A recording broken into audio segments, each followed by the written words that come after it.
Weather Lab. Here's Rob's forecast. Welcome back. Well, one more day where we're going to need the umbrella. 2 more days where temperatures upper 80s to near 90. Then we can get out the jeans and maybe even find a long sleeve shirt as we get toward the end of the week and go into the weekend. Finally, cooler air on the way. All the while, Hurricane Michael's going to be making landfall and pounding Florida. We'll get to more on that in just a bit. First off, though, breezy easterly winds, and that's making for a little bit of what we have a pressure gradient between high pressure to the north of us and Michael well to the south and east, and that's allowing for the tides to come up along the coast. They've been running about a foot above normal the last day across much of the Louisiana coastline. They may come up to a foot or two across southwest Louisiana. I think 2 to 2.5 feet above normal and about 2.5 to 3 feet above normal tide predicted levels in eastern Louisiana over the next, say, 24, 36 hours. Once Michael makes landfall and winds turn more to the northeast and then to the north, tide levels will come down quickly. Meanwhile, as we take a look at Power Doppler HD, not a whole lot going on. After a good scattering of splash and dash tropical showers and thunder showers, they were moving along, so even if you got a heavy downpour, didn't last long. I think we see more of the same tomorrow. In fact, tomorrow I think it gets a little breezier. Few isolated showers near the coast. We did see some light moisture over by Morgan City, but that's about it locally inland, but can't rule out a passing shower overnight tonight, 10-20%. We've been in between systems between this trough in the west that's been producing heavy rainfall, the threat of excessive rainfall and flooding up there across Texas, Oklahoma, and into Kansas. Then we have Hurricane Michael slowly getting more and more organized in spite of westerly shear on the storm, but we think that shear relaxes tomorrow as the storm gains a little bit more latitude, especially by this time tomorrow evening. So still a Category 1 hurricane, 90-mile-per-hour winds though, so winds have been gradually increased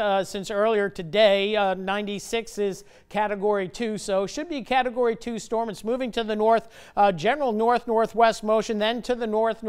Track maybe shifting just a little bit farther to the east, but no important track changes. But more importantly, it becomes a major hurricane by this time tomorrow night, and there could be a zone where it gets even stronger than the 120-mile-per-hour winds that is forecasted near landfall. So that is a serious situation for portions of the Florida Panhandle. Now, this is the FutureCast Wind product. I have this available on KTC.com and the weather app as the news app as well. Easterly winds, that's why we have the water piling up a little bit, especially eastern Louisiana. And then you can see Michael coming into your screen. This is where we think it's going to go to maybe a rapid intensification cycle, become a major hurricane, and then moving inland as we go through midday Wednesday. Hurricane warnings in effect the entire Florida Panhandle to southeast of the Big Bend. So rough conditions there, and storm surge values could be as high as 8 to 12 feet along the Florida coastline. Consult your local forecast.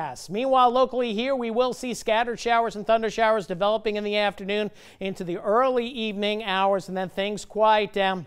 Then we head into Wednesday. We'll see the storm making landfall to the east, and then here comes that front and finally cooler air on the way as we head into Thursday and Friday. Morning lows Friday morning, mid to upper 50s. So a pleasant tropical breeze tonight. It's going to be a Drew Brees inspired weathercast. Why not? He inspires so many of us. And a breezy easterly tropical wind tomorrow, but keep that umbrella handy. Rain chances at a healthy 60%, dropping down to 20% or less on Wednesday. Still near 90, maybe the last 90 for 2018.